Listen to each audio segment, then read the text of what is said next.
Okay, good afternoon, everyone. We're going to go ahead and call the October 25th, 2022 meeting of the Lehigh Northampton Airport Authority Board of Governors to order. Before we go to the Pledge of Allegiance, I wanted to ask everyone's indulgence for a minute. A few weeks ago, we had a tragedy at Queen City Airport. A pilot in training by the name of Keith Gazelle died in the accident. I'd like to ask everyone to take a moment of silence to remember Mr. Gazelle and to pray for his family.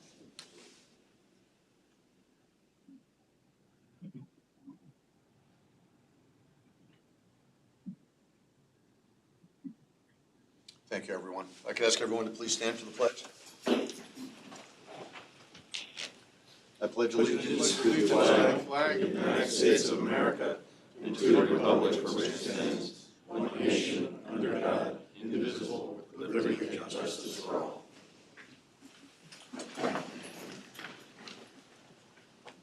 Okay, Sylvette, could you call the roll, please? Sir. Paul Anthony. Here. Robert Brooks. Here. Frank Facciano. Here. Don Godshall. Here. Justin Grimshaw. Present. John Hayes. Here. Ron Heckman. Larry Hemberger. James Irwin. Here. Jeff Moutskin. Here. Glenn Riedman. Present. Mike Stershik. Here. Matt Turk. Go Phils. Chris Worley. Here. Tara Zirinsky. Here. Okay, we have four. Okay, thank you. Next on the agenda is public comment. We have public. Gentlemen, welcome again this month. Appreciate you being here. Any comments you'd like to make before the board? Okay, thank you. Do we have any other public comments, Sylvette? No, sir. Okay. Next on the agenda is approval of the minutes of the September 27, 2022 meeting. Those minutes were circulated through Novus Agenda and via email a couple of weeks ago. I'd entertain a motion to approve. So motion by Mike, second by Glenn. Any additions, deletions, or corrections? Now, unfortunately, Matt stole my thunder. I was going to go no comment. All those in favor of the subject motion indicate by saying Red October. Red October, Phillies. There you go. What did? Okay. Opposed? Motion carried. Minutes are approved. Next are the reports of the committees, officers, and staff. Todd, I think you're up for the treasurer's report. Good afternoon, everybody. Good afternoon. We'll start off again since we followed it yesterday. Go Phils. All right. For those that were here yesterday, it's kind of a quick recap, slightly shorter version. Always start off with the traffic. You can see it had a pretty good September, about 2.5% better than September 19. And for those, we brought this up yesterday, September 19 is kind of our benchmark, is pre-COVID, getting back to our former glory. But all right, so you can see Allegiant, that's our best year-to-date number that we've ever had with Allegiant. 2019 is still our best year-to-date numbers on the legacy carriers.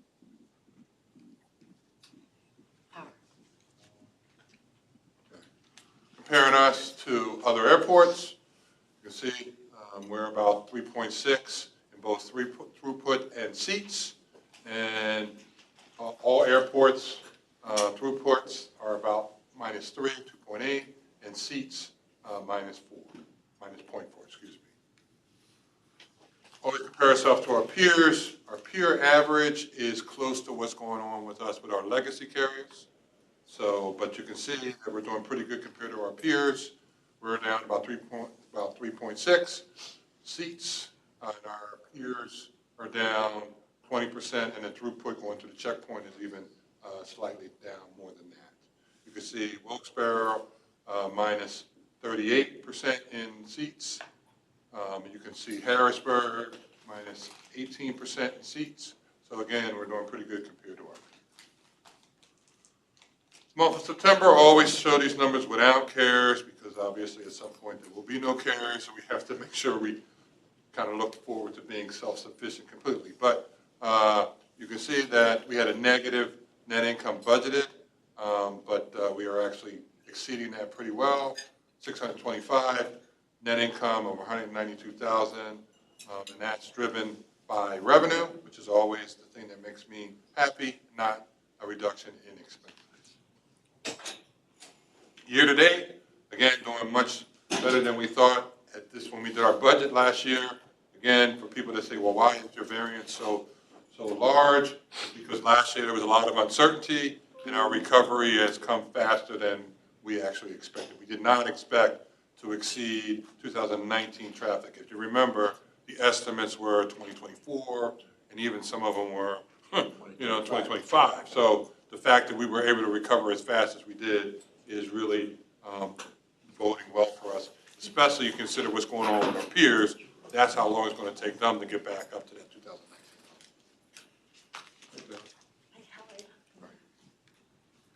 Always break these numbers down between personnel and non-personnel. Again, year-to-date, 12%, negative, and non-personnel -7, overall 10% down, and a lot of that is due to hiring delays. Again, we went with full staffing with our budget, which is extremely unusual. If you remember when we did that second budget amendment last year, we just said, let's go for it, all the positions, and we said we're going to do it as of August of last year going into this budget. So it takes a while to kind of get those folks, but we are climbing to a pretty good number as far as full-time employees. I think we're 150, which is pretty good. I think we had 155, I believe, in our budget full-time, so we're only 5 off on the full-time employees. And then this is our cash, always monitor cash. The 67,200 is kind of our preliminary number of where we think we're going to be for 2023. So we're using that starting now, just kind of an estimate of where we think we'll be as far as cash on hand. You see that black line there, that is 60 days cash on hand, which is our absolute minimum. But that's after reserves and contingency. So 67,200. I know John had asked me last month, I think, or about what I thought that cash per day was. It was 65,000 that I told him. But we actually have some demolition in there for next year that we moved some of our CARES money. So that number is pretty close to what I did without the extra demolition. And I think that's it. Any questions? Usually no questions when we have a good month, so thanks. Questions for Todd on the finance report? Okay, hearing none, I'd entertain a motion to accept the finance report. So moved. And a second? So that you can figure that out. Okay, perfect. Any additional discussion? Hearing none, all those in favor of the subject motion indicate by saying aye. Aye. Opposed? Motion carried. Okay, what I'd like to do for the remainder of the agenda, because we've got a couple of parts that we'd like to talk about in exec committee. So I actually thought about this a little bit after you sent me the agenda yesterday, so I apologize for that. Let's accelerate. Let's do the director's report, the solicitor's report, and the new business now. We'll go into exec session for the 2 compensation issues because they'll require votes. We'll come out of exec session for those 2, have the votes. Then we'll go back into executive session for the discussion on your evaluation. So because that won't have a vote coming out that way. Everything that requires or that will be visible to the public in terms of votes would be towards the beginning of the meeting as opposed to making people wait. So that's okay, Counselor? Yes. Okay, then let's go ahead and do that. Tom, you want to go forward with your director's report? Certainly. All right. Thank you, Mr. Chair. So as Todd mentioned, good month of September traffic-wise. Again, up 38.9% this September over last September. Again, 2.5% over our September of 19 number. That's where, again, we're always benchmarking. Taking a look at month-to-date so far in October, over last October, we're up about 4% in our TSA checkpoint throughput. So that's looking positive. Again, still up a little bit, and we'll continue to monitor that traffic. Cargo for September up, pretty big jump there, 25.9% increase for September. And again, just as we head into the end of the year, we always see the uptick in cargo as more goods are moving around and people are buying more packages for the holidays. I did see an interesting stat. Last year at this time, there was about 125 boats docked off the coast of California, Yes, yes. and they're down to 4. 4, yeah. Four. So yeah, that's Now, part of that is fewer goods coming into the States because stores right now are overstocked. So it's going to be an interesting Christmas season, but at least the supply chain in that regard is more balanced. Yeah, agreed. So, again, good news on the cargo side. Since our last board meeting on September 27th, we did talk about the fact that Newark, the shuttle for United, is now operated by landline. That's been doing really well out in our multimodal area. We had our Customer Appreciation Week, October 3rd, and had a number of events there. It was very good turnout for customers showing up at the tables and really enjoying interacting with the staff. We did have the Chamber's Transportation Committee. We hosted Frank and some of your friends here on October 6th, provided a behind-the-scenes tour, and I think it was a really good turnout and fun time. Oh, they loved it, and, I hadn't seen, I think it's been a couple months since I've been on the tour, so. Yeah. Yeah, it's coming along nicely. Yep, agreed. So it was great to do that.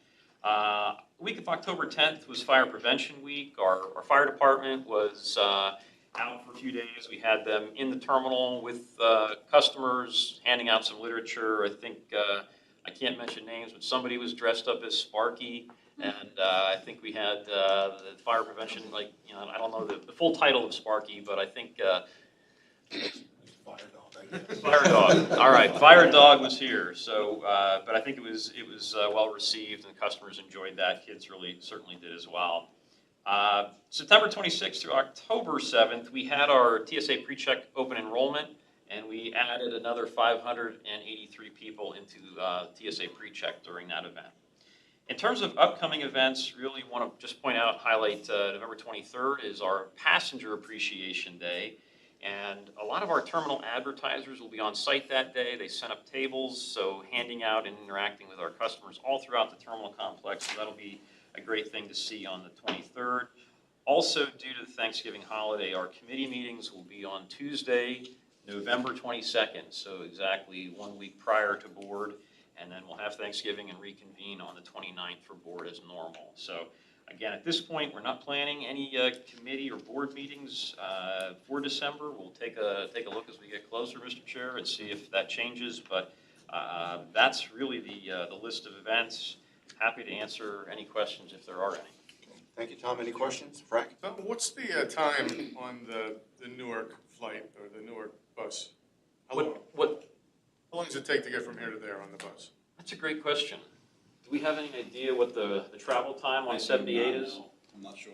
Okay. Does it say on the ticket, like when you're gonna get there, or? Yeah, I'm sure it does. I've never seen About 90 minutes.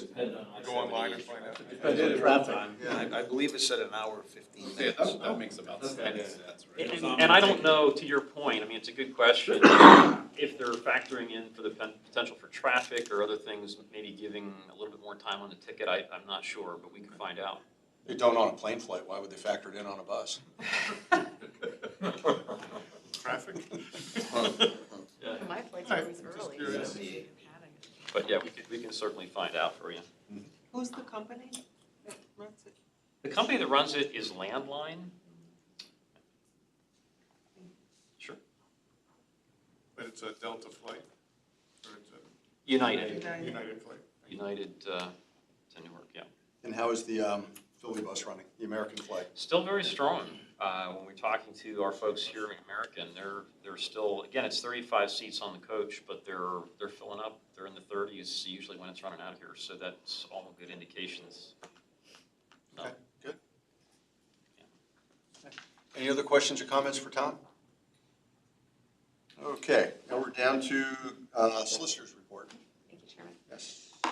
So this past month, we've been asked to address some bid language. A bidder for the salting services requested a modification to what would ultimately result in a modification to the indemnification language that the authority has in all of its contracts, really in its favor. And so we declined to modify the bid language for that reason, that it would end up being create a cascade of events as to notifying other bidders, making sure that was changed in multiple areas, and then also in the ultimate contract. So that change was requested, but the authority declined to make that. We've also been working on some landlord-tenant matters, just new leases, terminations, nothing really notable in that regard. That's usually ongoing part of sort of the maintenance legal services that we provide. As to the FedEx Rockefeller update, there's the memorandum of understanding, the MOU, for a private road, and there is other counsel that is circulating a revised document there. So I think that was kind of sit off to the side for a little bit, but that's moving again to get that memorialized. regarding the stormwater case with the city of Allentown. As you know, I attended the oral argument in the related case of the Borough of Westchester. There's been no decision by the Commonwealth Court yet, but I'll keep monitoring for that because as soon as that decision comes out, we'll have some guidance. I expect that a decision from the Commonwealth Court would be appealed to the Supreme Court, but we'll have to wait and see. That's up to the parties to the litigation to decide that. And then finally, we did discuss a prevailing wage inquiry. My office was going to provide a memo in that regard as to when the law applies to projects completely funded by the authority. And we were able to quickly resolve that one and say that, the law applies when the contract amount is for $25,000 or more. But then upon further discussion with the staff, with Tom, we decided that my office will provide some guidance as to certain specific circumstances, maybe when there's materials purchase is the bulk of a contract amount versus what the labor contribution is. So we'll be looking further into that and we'll provide a report. And then I reserve a final item regarding contemplated real estate purchase for executive session. Okay. Thank you. Any questions for our solicitor? Okay. Hearing none, we'd outlined prior the need to go into executive session, so we'll have a discussion and hopefully approval of the Firefighters Local 2227 CBA. We'd have the discussion on that in exec committee, vote outside. Also approval of non-union wage adjustments for 2023. That again would be discussion in exec committee and approval or not outside. And Elizabeth, you said you had a real estate matter that you wanted to take to exec session? Yes, Okay, and assume all of these are appropriate for executive session. that's correct. Okay, thank you. Entertain a motion to move to executive session. I'll make a motion. Motion by Tara, second by Glenn. Any discussion? Hearing none, all those in favor of the subject motion indicate by saying aye. FF Local 2227 Collective Bargaining Agreement back on the table. Motion by Jim, second by Justin. Any discussion? Hearing none, all those in favor of the subject motion indicate by saying aye. Aye. Opposed? Motion carried. Entertain a motion to approve the IAFF Local 2227 Collective Bargaining Agreement. Make that motion. Motion by Justin, second by Jim. Any discussion? The abstention. Clarification? The abstention okay. should be stated now. You'd abstain after. He has to state, though, that he's going to abstain. Okay. So I go to a vote, then ask for noes or abstentions. Okay. So we have a motion and a second on the floor. All those in favor of the subject motion indicate by saying aye. Aye. Opposed? Any abstentions? I'd like to abstain from the vote. And it needs to state a reason. No, Or is that in writing? just due to a conflict of interest would be the reason in this. Right. So you can say it that way. Thank you. Contracts approved. Gentlemen, we were talking in exec session. We fervently hope you are never called to do anything on the field. And we are extremely happy and grateful that you're here. It helps make us the best airport in the area, and that's our objective. So thank you, and thank all the men for all the, and ladies if you have any, for all the work that you do. I'd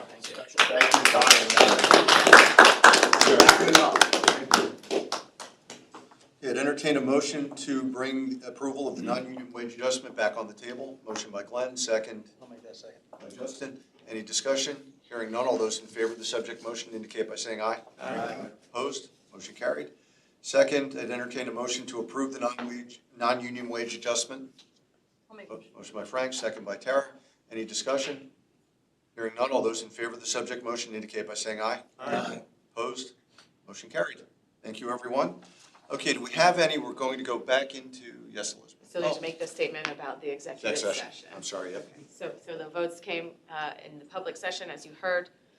Prior to that, we were in executive session for informational purposes related to the firefighters' collective bargaining agreement and to discuss the non-wage union adjustment. Also, we discussed contemplated real estate purchase. There were no deliberations, decision-making, or votes taken during the executive session. Thank you very much. Okay, before we go back into exec session for the review of the performance evaluation of the executive director, does anybody have any new or old business they want to bring before the board? Okay, hearing none, we're going to go back into exec session one more time, assume it's for a permissible purpose. There will be no votes taken out of this exec session. So we're going to come back after the exec session and adjourn the meeting. So just want to let everyone know, and I'd entertain a motion to move into executive session. Motion by Mike, second by Bobby. Any discussion? Hearing none, all those in